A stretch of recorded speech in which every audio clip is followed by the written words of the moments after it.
You know, one of my life's mottos is if you can't tone it, tan it.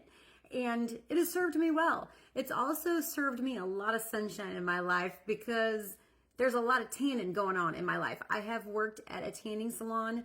I worked all the way through college, out of college. After I quit my full-time job to do Mary Kay full-time, I transitioned and worked at a tanning salon for a little bit. During the summers, I lifeguarded, managed a pool my whole life. Like, we have a pool in our backyard. I will not live anywhere without a pool. I just got back from Florida. The point of this conversation is I love the sun. I love what it does to my skin. It makes me tan. I could do without the sun damage, but nonetheless, I have compromised over the years, and here is my compromise. And I would challenge you to make the same compromise. It has served me well. Is that my skin, tan, right? Body from here down is very tan. Now, from here up, I am psycho sunscreen hat girl. I do not allow anything on my face anymore. I have enough sun damage there to last me a lifetime. I do not need to do anymore. But the challenge is, as you can see when I don't have any makeup on, my face is, I don't know, 5 shades lighter than my neck and my chest, which is not exactly the look that you want to go for. So I'm going to tell you a couple of tips that I do. This is for my girls who get a lot of color during the summer. Even if you are maybe not as dark as me, I'm like really dark. If you see me in person, I am, I'm very dark. I'm very dark. So like I normally run one of the high ends of beiges in our foundation. Now I'm like off the beige chart. Okay. So it's a dilemma, right? And sometimes, even if you're not as dark as me, you've got your summer color and then you've got your winter color. But let me tell you what I do to marry the two together and give me what I need. Because in my foundation line, in my undertone, I have a neutral, cool undertone.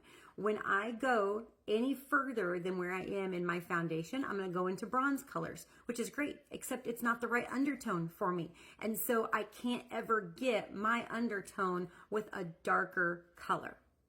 Okay? So this is what I do. And I'm going to you're just going to love it. So a lot of times I'll just wear CC cream. I'm just a run out the door kind of girl, and I don't need a lot of extra stuff. So if that's you, and you are if you're light to medium, or I'm a medium to deep typically, and then I get too dark for that, what do? You mix, okay? Now, I am not a foundation mixer typically because I believe you can get the perfect color foundation. But when you get in these weird spots where you've got a lot of sun and you don't want to change, or you can't change, which is where I'm at, you've got to mix. So I take a touch of deep CC cream. Now I use the CC cream and not foundation because CC is color corrector. It also has a color adapter in it, which means it doesn't have to be spot on perfect, which is fantastic. It will adapt to your skin, which is so cool. I'll put it on straight and it looks orange on me. And then 5 minutes later, it's a perfect match. So that's kind of fun, just so you know that about CC cream. And then I'm going to put a little bit more of my medium to deep, which is my regular one. Now, I'm going to mix it on my brush, and I'm going to straight up put this all over my face. So it's going to give me a little bit more color, but it's not going to ruin my undertone, which is where my problem typically lies. So a touch of your darker CC cream will make a very big difference. There's the first tip. Now the second tip is just about what's the goal? Because I saw a picture of myself when I was in Florida with all my friends and my face is super dark. Well, it matches the rest of my body, but it almost looks kind of unnatural because, it just looks weird on my face. It matches, it's perfect. It was a perfect match, right? Right? What are you going to do? It's a perfect match. But I don't love that when I get really dark. I don't love the way that it makes my face look. It almost makes it look older. And when you're in your mid-40s, you don't want to look older if you can't help it, right? It's not the dream scenario here. So what I typically like to do is I like to do my CC cream. I like to bump it with that deep CC cream in there. But here's my foundation. Now, this is my foundation I wear year round. It is Beige 200. It's anti-aging. It sits on your face just beautifully, but it's not, you can see it, it's a lot lighter than I am. So I am just going to touch it with a little bit of that adapting CC cream. Because what I want it to do, I don't want it to match. Okay, right? I said it. Because if you look back at my pictures, they're wonderful. It's a perfect match. I don't like the way that when you get into that, I call that fake white girl tan.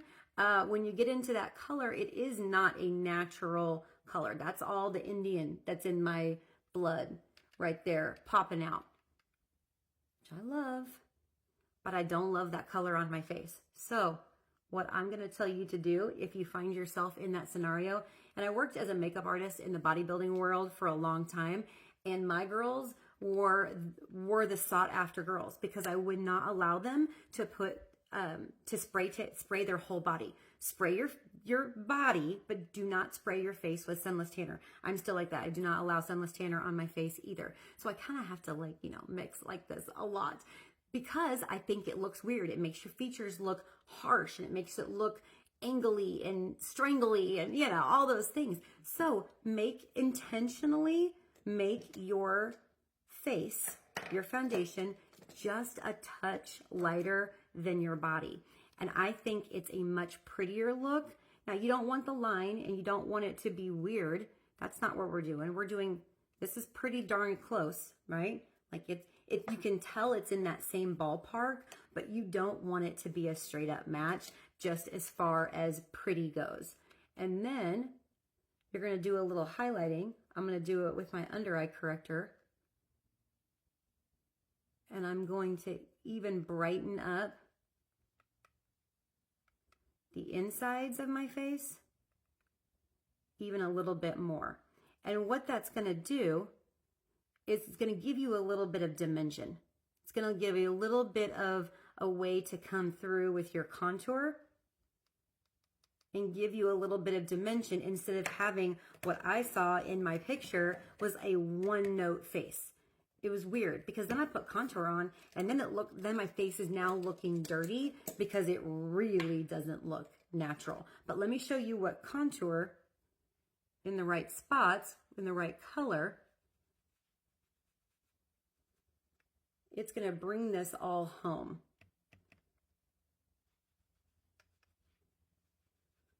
I can't wait to hear from you guys. Those of you who this applies to, I know it's not everybody. Not everybody gets as dark as me. Not everybody is kind of in that weird spot.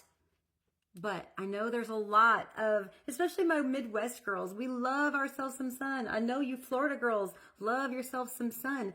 And what do? There is a point where you just can't go anymore. So see, now it's all seamless. Look how great that looks together. But I have dimension. I have the darkness and the depth where I need it. I have the lightness and the brightness where I need it. And nothing looks heavy and dirty and angly and gangly. Is that what I said earlier? It doesn't look angly and gangly. So tell me what you learned. Those 2 tips, I'm telling you, they will save your booty if you're in that sun level. So tell me what you think.